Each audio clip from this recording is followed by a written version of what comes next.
어느 가난한 마을 가장자리에 기울어가는 오두막이 서 있었습니다. 바람은 마치 주인처럼 그 안을 드나들며 틈새로 휘파람을 불고 구멍난 지붕을 흔들었으며 늙은 어머니가 덮고 있는 얇은 이불 밑으로 파고들었습니다. 그 오두막에는 마틴이라는 청년이 살고 있었습니다. 그는 빼어난 미남이나 힘센 장사는 아니었고 솔직한 얼굴과 정직한 눈을 가진 평범한 시골 청년이었습니다. 그와 어머니에게는 재산이 없었지만 마틴의 마음속 친절함은 왕궁 전체를 채우고도 남을 만큼 넉넉했습니다. 두 사람은 서로를 의지하며 살았습니다. 어머니는 날마다 늙어갔고 마틴은 그녀를 가장 큰 보물처럼 돌보았습니다. 하지만 밀가루통은 비어 있은 지 오래였고 난로는 차가웠으며 창밖에는 첫눈이 내리고 있었습니다.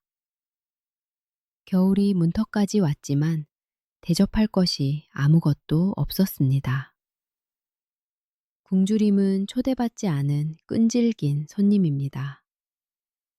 그것은 이미 문을 두드리고 빈 냄비를 들여다보며 마틴의 셔츠 아래 갈비뼈를 세고 있었습니다. 가난한 가족에게 남은 유일한 보물은 늙은 암소 부룬카 뿐이었습니다. 소는 기울어진 헛간에 살면서 매일 아침 우유 한 컵을 주었습니다. 어머니와 아들은 이 우유로 굶어 죽는 것을 면했습니다. 마틴은 소를 친누이처럼 돌보며 털을 빗겨주고 따뜻한 옆구리를 쓰다듬으며 긴 저녁 시간 동안 말을 걸곤 했습니다. 하지만 부룬카에게 줄 먹이가 없었습니다. 건초는 떨어졌고 새로 살 돈은 한 푼도 없었습니다. 소가 구슬프게 울었고 그 소리에 마틴의 가슴은 조여들었습니다. 어느 날 저녁 어머니와 아들은 서로를 바라보았고 말없이 모든 것을 이해했습니다. 부룬카는 그들의 생명줄이자 마지막 희망이었지만 이제 가난은 그 희망을 시장에서 동전 한 줌으로 바꾸라고 강요하고 있었습니다. 아침에 어머니가 마틴을 불렀습니다. 그녀는 차가운 난로가에 앉아 낡은 스카프 자락으로 눈물을 닦으며 조용히 울고 있었습니다. 아들아, 우리에게는 더 이상 방법이 없구나. 부룬카를 시장으로 데려가거라 하고 그녀가 떨리는 목소리로 말했습니다. 마틴은 그녀 옆에 무릎을 꿇고 어머니의 손을 잡았습니다. 비싸게 팔아야 한다. 밀가루 한 포대와 소금, 그리고 장작을 살 수 있을 만큼 말이다. 그렇지 않으면 아들아, 우리는 봄이 오기 전에 죽고 말 거야. 어머니가 계속해서 말했습니다. 울지 마세요, 어머니. 제가 어머니 말씀대로 다 할게요. 가득 채운 자루를 들고 돌아올 테니 두고 보세요. 마틴이 야윈 어머니의 어깨를 감싸며 대답했습니다. 그는 어머니의 이마에 입을 맞추고 기워 입은 외투를 걸치고 헛간으로 갔습니다. 부룬카는 마치 모든 것을 이해한다는 듯 조용한 울음소리로 그를 맞이했습니다. 마틴은 소의 주둥이를 쓰다듬고 한숨을 쉬며 마당 밖으로 끌고 나왔습니다. 마치 오랜 친구를 배신하는 것 같아 발걸음 하나하나가 무거웠습니다. 하지만 어머니의 눈물은 어떤 연민보다 더 강하게 심장을 태웠습니다. 길은 들판 사이로 뻗어 있었고 먼지투성이의 수레바퀴 자국으로 패여 있었습니다. 마티는 줄에 묶인 부름칼을 이끌고 천천히 걸었습니다. 태양은 따스하게 비추고 새들은 길가 덤불에서 노래했지만 청년의 마음은 즐겁지 않았습니다. 슬픔을 쫓기 위해 그는 할 일을 생각했습니다. 시장에 도착하면 흥정을 잘해서 소를 헐값에 넘기지 않을 것입니다. 돈을 잘 받아서 하얀 밀가루와 굵은 소금, 자작나무 장작을 살 것입니다. 집으로 돌아오면 어머니가 마중 나와 기쁨에 손을 맞잡을 것입니다. 그들은 난로에 불을 지피고 빵을 구워 봄까지 걱정 없이 살 것입니다. 이런 생각에 마티는 기운을 차리고 더 힘차게 걸었습니다.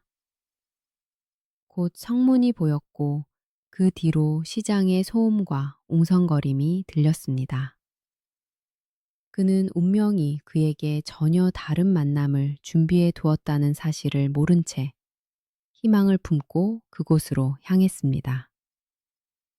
시장 광장에 닿기도 전에 마티는 군중을 보았습니다.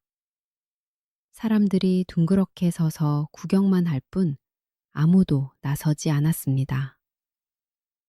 한가운데서 붉은 얼굴을 한 건장한 사내가 막대기로 비쩍 마른 개를 때리고 있었습니다. 개는 땅에 납작 엎드려 낑낑거리며 앞발로 주둥이를 가렸습니다. 마틴의 가슴이 철렁 내려앉았습니다. 그는 앞으로 달려나가 사내의 팔을 붙잡았습니다. 왜 동물을 괴롭히는 거요? 네가 무슨 상관이야? 내 개니까 내 마음대로 하는 거야. 싫으면 사던가. 사내가 쏘아붙였습니다. 마틴은 떨고 있는 개를 보았고 다시 자신의 부름칼을 보았습니다. 어머니의 눈물과 빈 밀가루통, 차가운 난로가 떠올랐습니다. 하지만 저 막대기가 개를 때려 죽일 것을 알면서 어떻게 그냥 갈 수 있겠습니까? 소를 가져가시오. 그리고 개를 내놓으시오. 그가 조용히 말했습니다. 사내는 비웃으며 밧줄을 낚아채더니 가버렸습니다. 마티는 구해낸 개 앞에 무릎을 꿇었습니다.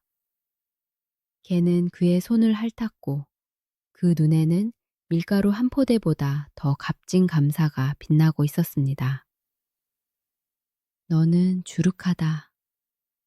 마틴이 속삭였습니다. 마틴이 밀가루 포대 대신 비쩍 마른 개와 함께 집으로 돌아오자 어머니는 손을 맞잡고 울음을 터뜨렸습니다. 아들아, 무슨 짓을 한 거니? 이제 우린 뭘 먹고 사니? 하지만 아들의 선한 얼굴과 다리에 몸을 비비는 불쌍한 개를 보고 그녀는 더 이상 비난의 말을 하지 않았습니다. 셋은 집에 있던 마지막 부스러기를 나누어 먹었습니다. 이제 그들의 차가운 오두막에는 살아있는 심장이 하나 더 늘었습니다. 굶주린 날들이 이어졌습니다. 가난은 더욱 사납게 물어뜯었습니다. 어느 날 어머니가 마당으로 나와 울타리 옆에서 썩어가던 낡고 건조한 수레를 오랫동안 바라보았습니다. 자, 아들아, 이것이 우리의 마지막 재산이다. 헐값에라도 팔아서 빵을 사오렴. 그렇지 않으면 버티지 못할 거야. 그녀가 말했습니다. 마틴은 말없이 고개를 끄덕였습니다. 그는 수레채를 잡고 삐걱거리는 수레를 끌며 익숙한 길을 따라갔습니다. 주루카가 주인의 눈을 충직하게 바라보며 옆에서 달렸습니다. 둘은 다시 운명을 향해 나아갔습니다. 길은 강 옆으로 이어졌습니다. 날은 맑았고 물은 햇살에 반짝였지만 마틴은 갑자기 새소리도 사람 소리도 아닌 애처로운 비명 소리를 들었습니다. 강가에 아이들이 모여 있었습니다. 그들은 고양이를 잡아 목에 돌이 달린 밧줄을 묶고 물 쪽으로 끌고 가고 있었습니다. 고양이는 필사적으로 야옹거리고 발로 땅을 버텼지만 힘이 모자랐습니다. 마티는 수레를 내팽개치고 강으로 달려갔습니다. 놔줘라. 고양이가 너희에게 무슨 짓을 했다고 그러니? 그가 소리쳤습니다. 아이들이 깔깔거렸습니다. 그럼 돈을 내요. 그러면 놔줄게요. 마티는 주위를 둘러보았습니다. 그가 가진 전 재산은 부서진 바퀴가 달린 삐걱거리는 수레뿐이었습니다. 그는 손을 저었습니다. 가져가라. 아이들은 수레를 움켜쥐고 달려갔고 마티는 조심스럽게 밧줄을 풀고 젖어서 떨고 있는 고양이를 가슴에 안았습니다. 귀가 찢어지고 비쩍 말랐지만 살아 있었습니다. 너는 바스카다. 그가 속삭였습니다. 주르카가 새로운 친구의 냄새를 맡았습니다. 이제 마틴에게는 두 친구가 생겼지만 주머니에는 한 푼도 없었고 어머니를 위한 빵 부스러기 하나 없었습니다. 마틴이 빵 대신 고양이를 안고 돌아왔을 때 어머니는 울지도 않았습니다. 힘과 함께 눈물도 말라버렸습니다. 그녀는 조용한 절망으로 아들을 바라보고 벤치에 주저앉았습니다. 집안은 텅 비고 추웠습니다. 주르카는 문지방에 엎드려 앞발에 머리를 얹었고 바스카는 구석에 몸을 웅크렸습니다. 사람도 짐승도 모두 굶주렸습니다. 오랫동안 침묵이 흘렀습니다. 그러다 어머니가 갑자기 고개를 들었습니다. 헛간 뒤에 아버지의 쟁기가 있다. 녹슬고 낡았지만 쇠로 된 거야. 그게 전부란다 아들아. 우리에겐 더 이상 아무것도 없어. 그걸 팔지 못하면 우린 다 죽을 거야. 마티는 마당으로 나가 잡초 속에서 쟁기를 찾았습니다. 무겁고 녹이 슬어 있었습니다. 그는 그것을 어깨에 메고 비틀거렸습니다. 굶주림으로 눈앞이 캄캄해졌습니다. 하지만 그는 한 걸음 그리고 또 한 걸음을 내디뎠습니다. 그는 자신의 고단한 운명만큼이나 무거운 녹슨 새를 어깨에 지고 갔습니다. 멈추는 것은 포기를 의미했습니다. 그래서 마티는 걸었습니다. 마티는 간신히 발을 끌었습니다. 쟁기가 어깨를 짓눌렀고 눈앞에 검은 원들이 떠다녔습니다. 멀리 도시의 지붕들이 보일 무렵 그는 길가에서 모닥불을 발견했습니다. 불 주위에서 양치기들이 춤을 추며 웃고 손뼉을 치고 있었습니다. 불길 한가운데서 손바닥만한 황금빛 녹색의 작은 뱀이 몸부림치고 있었습니다. 뱀은 고통에 몸을 비틀고 쉿쉿 소리를 내며 기어 나오려 했지만 그들은 막대기로 다시 불 속으로 밀어 넣었습니다. 마티는 지나칠 수도 있었습니다. 뱀 따위가 무슨 상관이겠습니까? 하지만 발이 저절로 모닥불 쪽으로 향했습니다. 멈추시오! 그가 소리쳤습니다. 양치기들이 돌아보았습니다. 넌 뭐야, 이 거지 같은 놈은. 쟁기를 주겠소.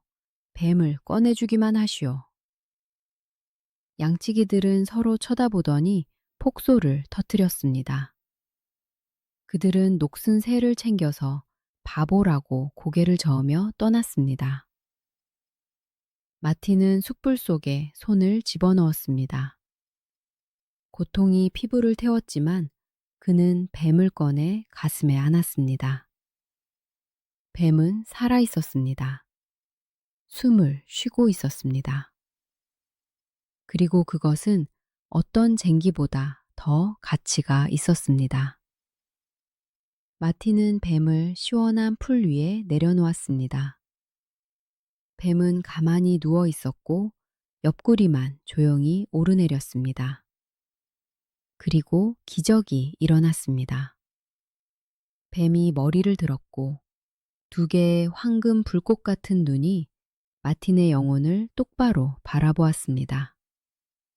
그리고 사람의 목소리로 말했습니다. 고마워요, 착한 마틴. 당신은 평범한 뱀이 아니라 뱀 왕의 딸을 구했어요. 마틴은 귀를 의심하며 뒤로 물러났습니다. 뱀이 계속 말했습니다. 두려워 말아요. 당신은 내 생명을 위해 마지막 남은 것을 주었고 그 친절함은 보상받을 거예요. 나를 따라오세요. 내 아버지가 세상 어떤 왕도 줄 수 없는 보답을 할 거예요. 뱀은 이끼 낀 날그 구루터기 쪽으로 미끄러져 뿌리 아래 어두운 구멍으로 사라졌습니다.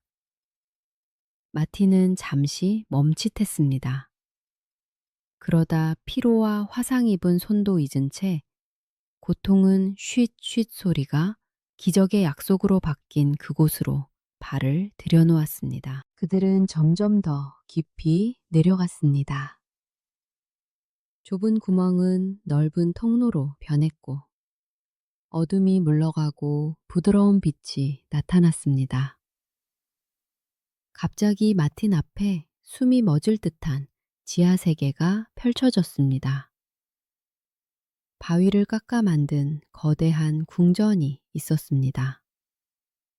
벽은 에메랄드와 루비로 별처럼 반짝였습니다. 바닥은 거울처럼 매끄러운 황금 타일로 깔려 있었습니다. 크고 작은 뱀들이 곳곳에서 미끄러져 다녔고 머리마다 황금 왕관이 빛나고 있었습니다. 그리고 통으로 된 다이아몬드 왕좌에 뱀 왕이 앉아 있었습니다. 거대하고 고대하며 지혜로운 모습이었습니다. 그의 비늘은 붉은색, 황금색, 자주색 등 살아있는 불꽃처럼 타올랐습니다. 마틴은 이 화려함에 눈이 멀어 꼼짝도 할 수 없었습니다. 태양이 비치지 않는 땅속 깊은 곳에서 보석들이 스스로 빛을 내고 있었습니다. 세상의 모든 부귀영화도 이 왕국의 보물 앞에서는 먼지처럼 보였습니다. 뱀 왕이 거대한 머리를 숙이고 말했습니다. 그의 목소리는 동굴 속의 바람처럼 울렸습니다. 마틴, 네가 내 딸을 구했구나. 상을 청해라. 금으로 된 산을 원하느냐? 아니면 들고 갈 수 없을 만큼 많은 은을 원하느냐? 그때 작은 뱀이 마틴의 귀로 미끄러져 들어와 속삭였습니다. 금을 받지 마세요. 새끼손가락에 반지를 달라고 하세요. 마틴은 절을 하며 말했습니다. 왕이시여, 저는 금도 은도 필요 없습니다. 오직 왕의 새끼손가락에 있는 반지만 주십시오. 왕은 침묵했습니다. 그의 눈이 번뜩였지만 그는 천천히 작고 눈에 띄지 않는 반지를 빼서 마틴에게 건넸습니다. 네 뜻대로 하라. 이 반지는 마법의 반지다. 손가락에서 손가락으로 옮겨 끼우면 힘이 비할 데 없는 12명의 젊은이가 나타날 것이다. 그들은 하룻밤 사이에 어떤 소원이든 들어줄 것이다. 마틴은 반지를 끼고 절을 했습니다. 그는 금자루가 아니라 왕국을 세우고 무너뜨릴 수 있는 힘을 가진 얇은 고리를 손가락에 끼고 떠났습니다. 마틴이 집에 돌아왔을 때는 이미 어두워져 있었습니다. 어머니는 차가운 난로가에 등을 구부리고 앉아 조용히 울고 있었고 주름진 뺨 위로 눈물이 흘러내렸습니다. 울지 마세요, 어머니. 마틴이 그녀를 안으며 말했습니다. 우리에게 빵도 생기고 빵에 곁들일 것도 생길 거예요. 그는 반지를 손가락에서 손가락으로 옮겨 끼웠습니다. 그 즉시 오두막이 빛으로 가득 찼습니다. 어디선가 수놓은 카프탄을 입은 훤칠하고 똑같이 생긴 12명의 젊은이가 나타났습니다. 새 주인님, 무엇이 필요하십니까? 그들이 한 목소리로 물었습니다. 어머니가 배불리 드실 수 있게 상을 차려라. 그의 말이 끝나기가 무섭게 빈 식탁이 음식의 무게로 삐걱거렸습니다. 구운 거위, 노릇한 파이, 황금빛 꿀, 이국적인 와인 등 모든 것이 눈 깜짝할 사이에 나타났습니다. 어머니는 깜짝 놀라 성우를 그었습니다. 그리고 그들은 몇 달 만에 처음으로 식사를 했습니다. 주르카와 바스카도 가장 좋은 고기를 얻어먹었습니다. 몇 달 만에 처음으로 배불리 먹은 후 마틴은 생각에 잠겼습니다. 어머니와 함께 구멍난 오두막에서 추위에 떠는 것은 이제 그만이다. 운명이 이런 힘을 주셨으니 쓰지 않는 것은 죄다. 그는 반지를 옮겨 끼웠습니다. 12명의 젊은이가 나타났습니다. 아침까지 궁전을 지어라. 마틴이 명령했습니다. 왕궁보다 더 아름답게 지어라.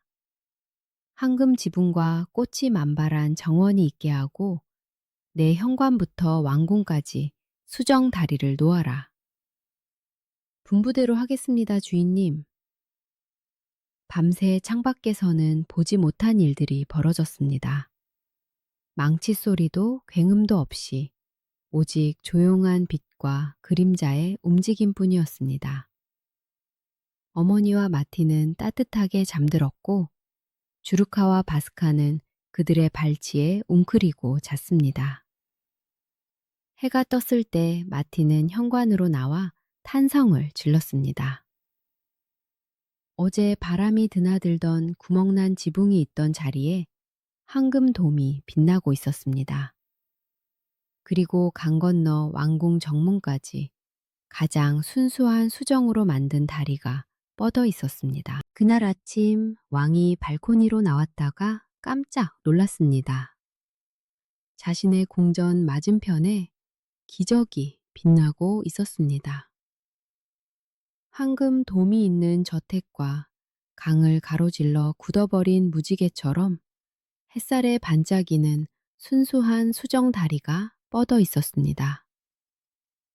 곧 벨벳과 비단으로 차려입은 위엄 있는 여인이 중매쟁이로 왕궁에 나타났습니다. 아무도 그녀가 어제의 가난한 노파라고는 생각지 못했을 것입니다. 폐하, 제 아들 마틴이 공주님과의 결혼을 청합니다. 하고 그녀가 절을 하며 말했습니다. 왕은 중매쟁이가 아니라 수정다리를 보고 있었습니다. 다리의 광채가 그를 눈멀게 하여 딸이 이 갑작스러운 부자를 사랑하는지 묻지도 않았습니다.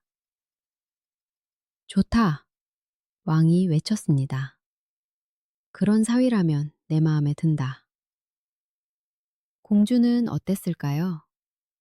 그녀는 그저 어깨를 으쓱했습니다. 신랑은 촌스럽고 볼품없어 마음에 들지 않았습니다. 하지만 황금 도무거 수정 다리라니 그것들을 위해서라면 참을 준비가 되어 있었습니다. 결혼식은 3일 밤낮으로 열렸습니다. 식탁에는 음식이 넘쳐났고 음악은 멈추지 않았으며 손님들은 잔치를 즐기고 신랑 신부를 축복했습니다. 마티는 더할 나위 없이 행복했습니다. 옆에는 아름다운 아내가 있고 창밖에는 자신의 궁전이 있으며 지하 창고에는 막대한 보물이 있었습니다. 평범한 청년이 더 바랄 게 무엇이겠습니까? 그는 공주에게 선물을 쏟아붓고 그녀의 모든 변덕을 들어주었으며 그녀의 눈을 바라보며 오직 빛만을 보았습니다. 그는 그 빛이 금의 광채처럼 차갑다는 것을 눈치채지 못했습니다. 하지만 주르카와 바스카는 뭔가 잘못되었음을 감지했습니다. 개는 공주가 지나갈 때 으르렁거렸고 고양이는 하악질을 하며 벤치 밑으로 숨었습니다. 하지만 마티는 익숙해질 거야 하며 웃기만 했습니다. 그는 자신이 행운의 꼬리를 잡았다고 생각했습니다. 그는 자신이 집으로 데려온 여자가 곧 자신의 모든 것을 빼앗아 갈 것이라는 사실을 몰랐습니다. 날이 갈수록 공주는 점점 더 지루해했습니다. 궁전은 아름답고 재산은 넘쳐났지만 남편은 날이 갈수록 더 짜증스러웠습니다. 선한 놈은 어쩔 수 없어. 그녀는 마틴을 보며 생각했습니다. 예절도 모르고 배운 말도 쓸 줄 몰라. 앉아서 실실 웃으며 개나 쓰다듬고 있다니. 채. 하지만 그녀를 가장 화나게 하는 것은 따로 있었습니다. 이 모든 것이 어디서 났을까? 궁전이며 수정다리며 식탁 위의 음식들이며 마티는 침묵했지만 그녀는 그에게 비밀이 있다는 것을 눈치챘습니다. 어떤 부적이나 마법의 물건이 있는 게 분명했습니다. 생각하면 할수록 그녀의 결심은 굳어졌습니다. 비밀을 알아내야지. 그것을 차지해야지. 그리고 나서는 저 천한 놈을 없애버려야지. 그녀는 그의 궁전에서 아내로 사는 것만으로는 성에 차지 않았습니다. 그녀는 그의 비밀의 주인이 되어 이 마법의 세상을 혼자서 다스리고 싶었습니다. 공주는 교활했습니다. 그녀는 미소 뒤에 경멸을 숨기고 점프하기 전 고양이처럼 부드러워졌습니다.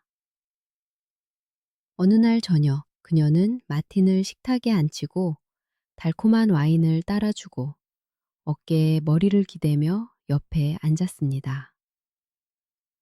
내 사랑. 그녀가 속삭였습니다. 왜 나에게 비밀을 숨기나요? 나는 당신의 충실한 아내가 아닌가요? 온 마음을 다해 당신을 사랑하지 않나요? 마틴은 와인을 마셨습니다. 머리가 흐릿해졌고 익숙하지 않은 애정에 마음이 녹았습니다. 당신에게 비밀은 없어요. 그는 말했습니다. 우리의 모든 부는 마법 반지 덕분이에요. 손가락에서 손가락으로 옮겨 끼우면 12명의 젊은이가 나타나 어떤 소원이든 들어줘요.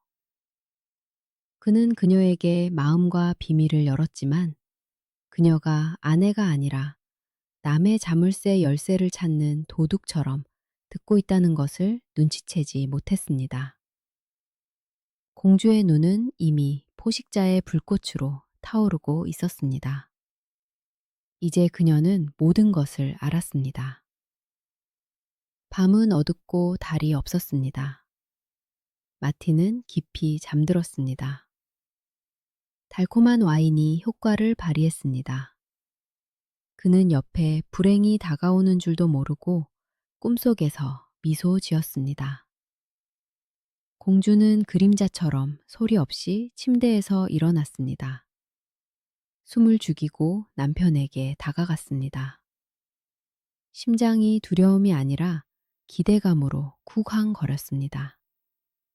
그녀는 잠든 사람 위로 몸을 숙여 조심스럽게 그의 손을 만졌습니다.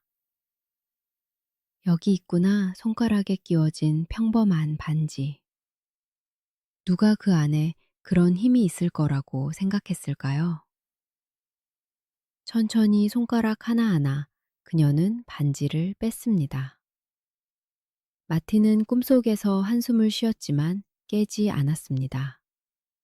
반지는 마치 주인을 바꾸고 싶어 하는 것처럼 쉽게 손가락에서 미끄러져 나왔습니다.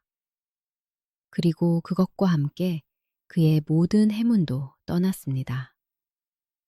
공주는 반지를 끼고 주먹을 쥐었습니다. 그녀의 입술이 승리의 미소로 일그러졌습니다. 이제 그녀가 주인입니다. 공주는 지체하지 않았습니다. 그녀는 발코니로 나가 반지를 손가락에서 손가락으로 옮겨 끼웠습니다. 즉시 12명의 젊은이가 나타났습니다. 새 주인님, 무엇이 필요하십니까? 나랑 이 궁전, 그리고 수정 다리를 먼 왕국으로 옮겨라. 그녀가 명령했습니다. 그리고 이 남자는 낡고 썩은 오두막에 여기 남겨둬라. 그가 왔던 곳에서 깨어나게 해라. 분부대로 하겠습니다. 해오리 바람이 일었습니다. 윙윙 거리고 휘파람 소리가 났습니다. 궁전이 흔들리더니 땅에서 떨어져 거대한 황금 배처럼 하늘을 떠다녔습니다. 수정 다리가 불꽃을 튀기며 뒤따랐습니다. 순식간에 모든 것이 사라졌습니다. 황금 돔이 빛나던 곳에는 빈 들판만 남았습니다. 그리고 그 한가운데 구멍난 지붕이 있는 기울어진 오두막이 있었습니다. 안에는 집 위에서 마틴이 자고 있었습니다. 바람은 그의 행복과 집, 그리고 아내를 앗아가고 그가 길을 시작했던 곳, 즉 가난과 외로움 속에 그를 남겨두었습니다. 마틴은 추위에 잠에서 깼습니다. 얼음 같은 바람이 뼛속까지 파고들었고 이가 저절로 딱딱 부딪혔습니다. 그는 눈을 떴지만 비단 덮개도 화려한 천장도 보이지 않았습니다.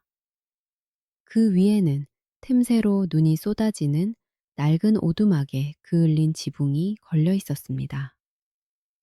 뭐지? 어떻게 된 거야? 그는 벌떡 일어나 맨발로 마당으로 뛰쳐나갔습니다.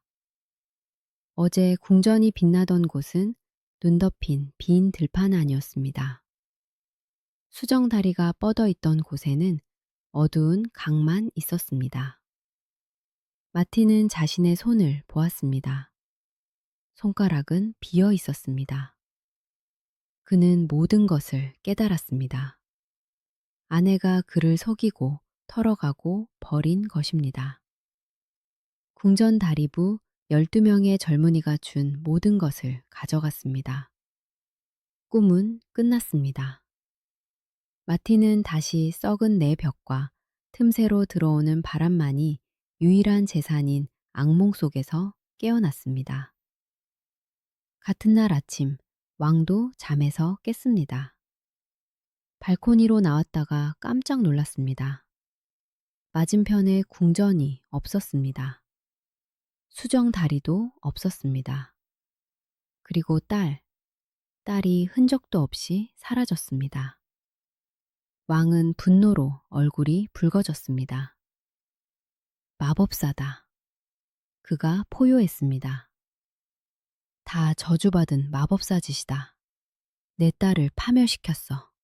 그를 잡아라. 경비병들이 마을 가장자리에 기울어진 오두막으로 달려갔습니다.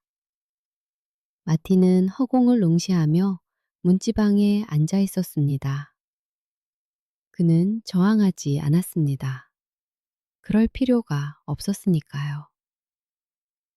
그들은 그를 잡아 묶어서 높은 돌탑에 던져 넣었습니다. 죽을 때까지 빵도 물도 없을 것이다, 악당아. 왕이 선언했습니다. 문이 닫혔었습니다. 빗장이 걸리는 소리가 났습니다. 그렇게 마티는 부뿐만 아니라 자유도 잃고 어제까지만 해도 자신의 황금 앞에 아부하던 바로 그 권력의 죄수가 되었습니다. 마티는 차가운 벽에 기대어 감옥에 앉아 있었습니다. 굶주림이 안에서 갉아먹고 슬픔이 밖에서 갉아먹었습니다. 그는 세상에 혼자 남았다고 생각했습니다. 하지만 그는 틀렸습니다. 셋째 날, 탑 아래에서 익숙한 짖는 소리가 들렸습니다. 주르카였습니다. 그리고 회색 그림자가 스쳐 지나갔습니다. 바스카였습니다. 그들은 그를 버리지 않고 찾아냈습니다. 고양이가 더 날렵했습니다. 그녀는 발톱으로 틈새를 잡고 돌벽을 기어올라 좁은 창문으로 몸을 밀어 넣었습니다. 입에는 빵을 물고 있었습니다. 왕실 주방 어딘가에서 훔친 것이었습니다. 마티는 떨리는 손으로 빵을 받았고 뺨위로 눈물이 흘러내렸습니다. 고맙다, 내 친구들아. 그가 속삭였습니다. 너희만이 나를 배신하지 않았구나. 사람은 사람을 배신했지만 짐승들은 충실했습니다. 그리고 이 충성심은 돌 감옥 속의 유일한 빗줄기가 되었습니다. 하지만 주르카와 바스카는 빵을 구할 수 없다는 것을 알았습니다. 다르게 행동해야 했습니다. 탑 아래에서 주르카와 바스카가 회의를 했습니다. 이래서는 안 돼. 개가 말했습니다. 빵으로는 주인을 구해낼 수 없어 반지를 되찾아야 해. 어디서 찾지? 고양이가 물었습니다. 먼 왕국에 있어 공주가 거기로 데려가라고 했어. 내 코가 좋으니 길을 찾을 수 있을 거야. 바스카가 입맛을 다졌습니다. 거기서 쥐를 잡을게. 쥐들은 모든 걸 알고 어디든 다니니까 반지가 어디 숨겨져 있는지 알아내서 가져올게. 그들은 탑으로 다가갔습니다. 주르카가 짖고 바스카가 야옹하며 할 수 있는 한 주인에게 작별 인사를 했습니다. 그리고 두 작은 짐승은 큰 세상으로 나갔습니다. 숲과 강을 건너고 산과 계곡을 지나서요. 그들은 인간도 할 수 없는 위협을 달성해야 했습니다. 주르카와 바스카는 밤낮으로 달렸습니다. 늑대들이 뒤에서 울부짖는 울창한 숲을 지나고 바람이 발을 넘어뜨리는 높은 산을 넘고 진흙이 발밑에서 질척거리는 늪을 지났습니다. 마침내 힘이 다 떨어질 무렵 그들은 푸른 바다 해변으로 달려나왔습니다. 물은 수평선 너머로 이어졌고 저 멀리, 아주 멀리 먼 왕국이 있었습니다. 바스카는 모래 위에 앉아 구슬프게 울었습니다. 난 수영 못해. 내 등에 타. 주르카가 말했습니다. 데려다 줄게. 고양이는 개의 목덜미로 기어 올라가 두꺼운 털을 발톱으로 꽉 잡았습니다. 그리고 주르카는 물로 들어갔습니다. 파도가 주둥이를 때리고 짠물이 눈에 들어왔습니다. 추위로 발이 마비되었습니다. 하지만 개는 멈추지 않고 계속 헤엄쳤습니다. 하나가 둘을 위해 수영했고 다른 하나는 둘을 위해 매달렸습니다. 그들의 우정은 그들이 물에 빠지지 않게 해주는 뗏목이었습니다. 주룩하는 해변으로 기어 올라와 모래 위에 쓰러졌습니다. 바스카는 등에서 뛰어내려 젖은 털을 핥기 시작했습니다. 둘 다 추위와 피로로 떨었지만 멈출 수 없었습니다. 저녁 무렵 그들은 찾던 것을 발견했습니다. 높은 산 위에 익숙한 궁전이 서 있었습니다. 바로 그 황금 돔이 궁전이었습니다. 수정 다리는 이제 낯선 강을 가로질러 낯선 도시로 뻗어 있었습니다. 친구들은 정원으로 몰래 들어가 라일락 덤불 속에 숨었습니다. 그때 그들은 공주를 보았습니다. 그녀는 공작새처럼 만족스럽고 거만하게 길을 산책하고 있었습니다. 손가락에는 마법 반지가 반짝이고 있었습니다.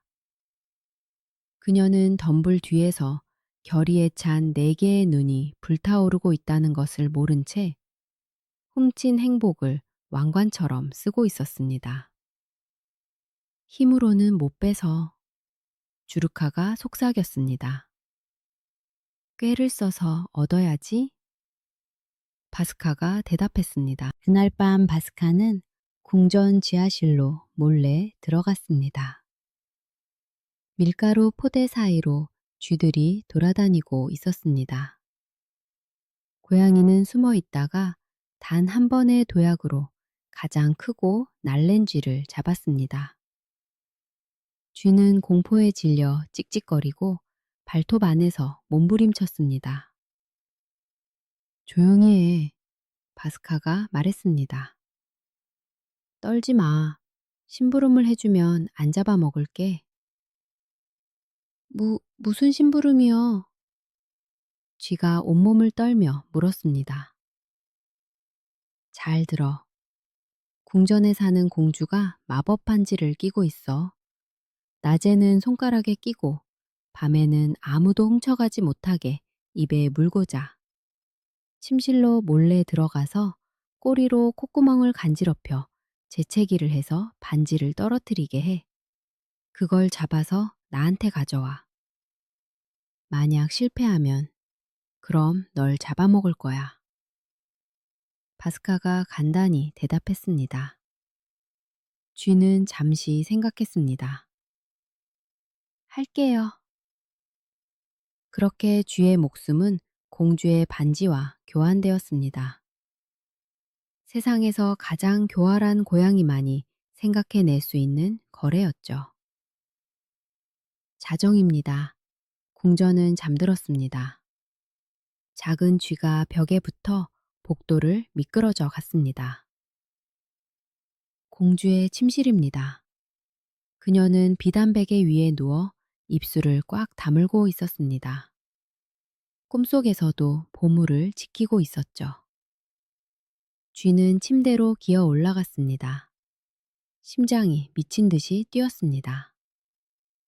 잠든 사람의 얼굴 바로 옆으로 다가가 조심스럽게 꼬리를 코에 넣었습니다. 공주가 얼굴을 찌푸렸습니다. 쥐는 조금 더 간지럽혔습니다. 공주는 코를 찡그리고 숨을 들이마시더니 요란하게 재채기를 했습니다. 해치! 반지가 입에서 튀어나와 바닥에 짤랑 소리를 내며 떨어져 침대 밑으로 굴러갔습니다. 쥐가 뒤따라 달려가 먹이를 입에 물고 도망쳤습니다. 작은 재채기 하나가 거대한 사악함을 무너뜨렸습니다. 지하실에서 바스카가 기다리고 있었습니다. 쥐는 고양이 발 앞에 반지를 떨어뜨리고 숨을 돌렸습니다.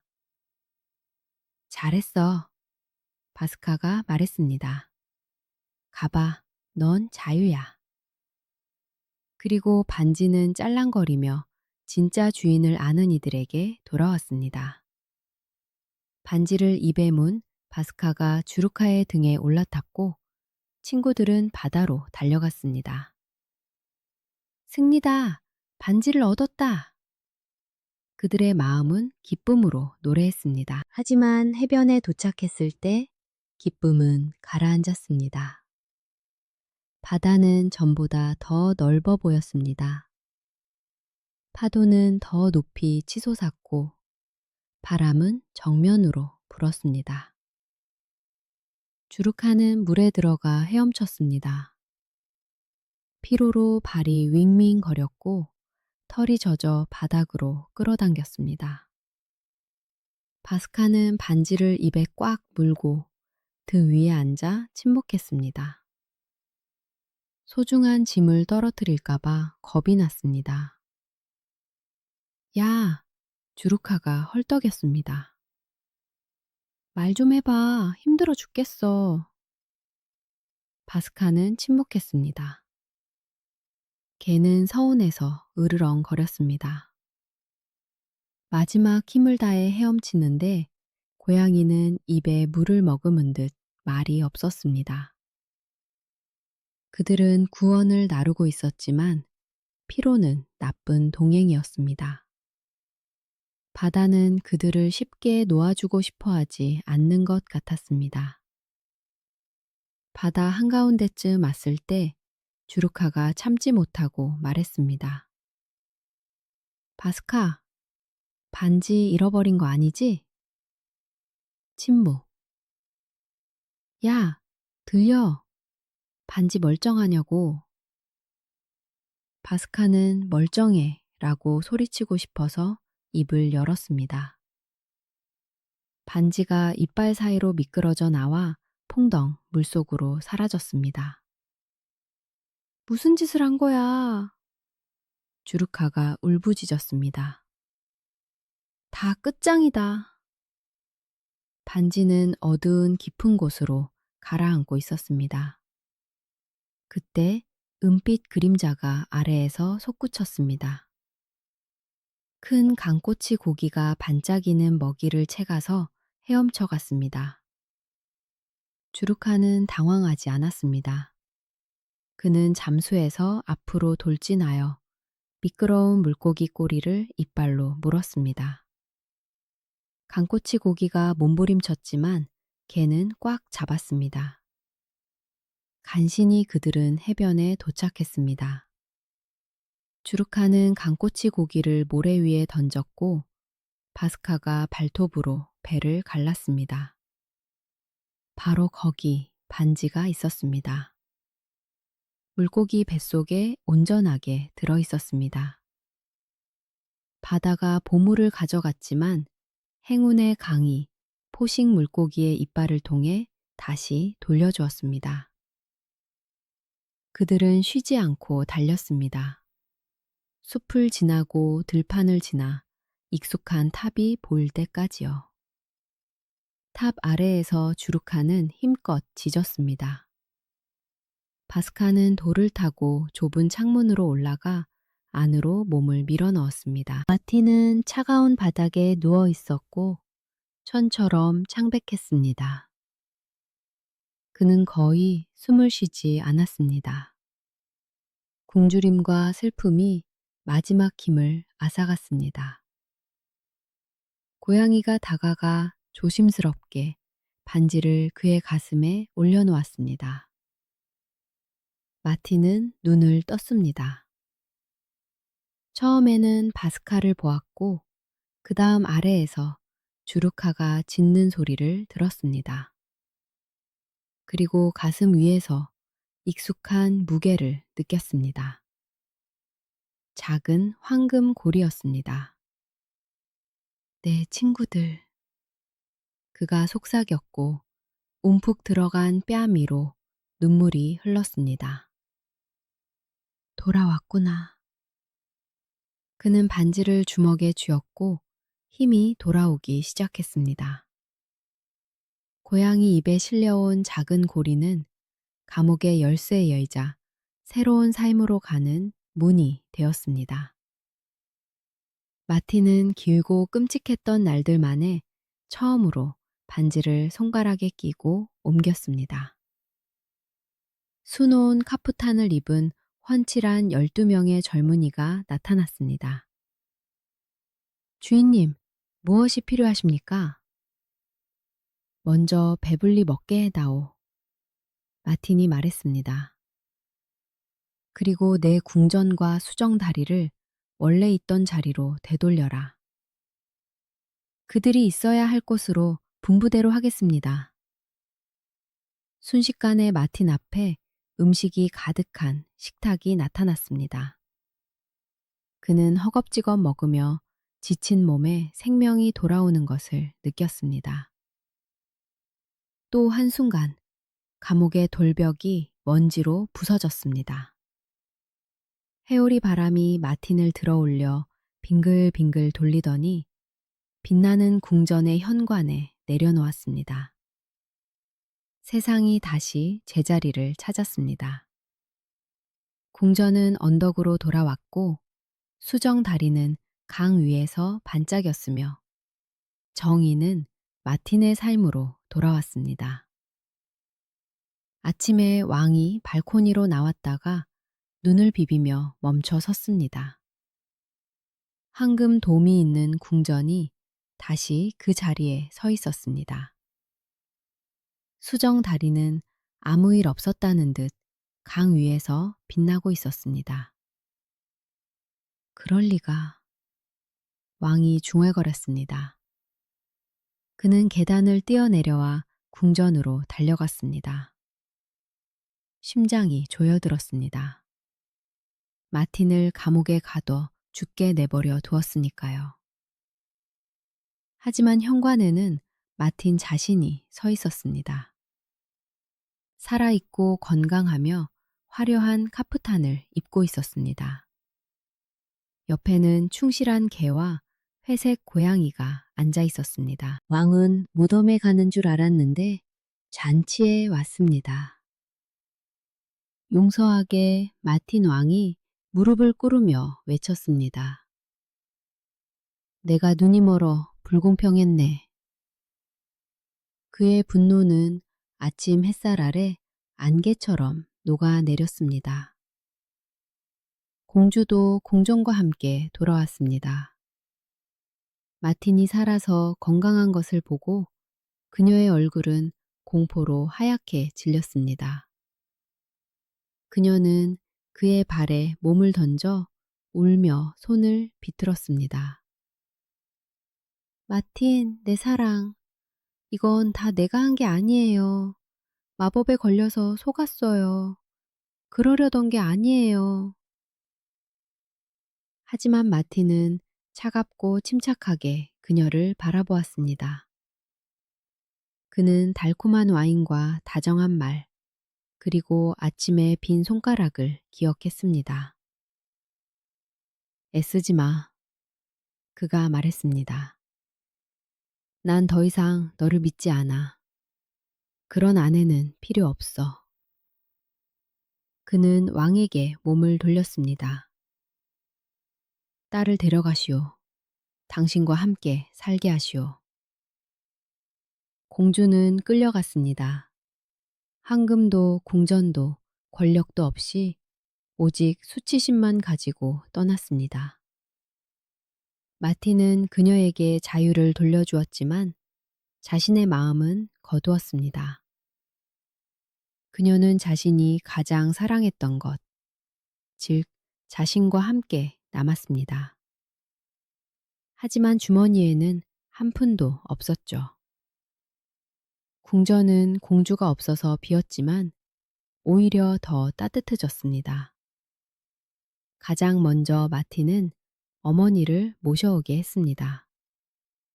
노파는 금박 입힌 마차를 타고 도착해서도 자신의 눈을 믿을 수 없었습니다.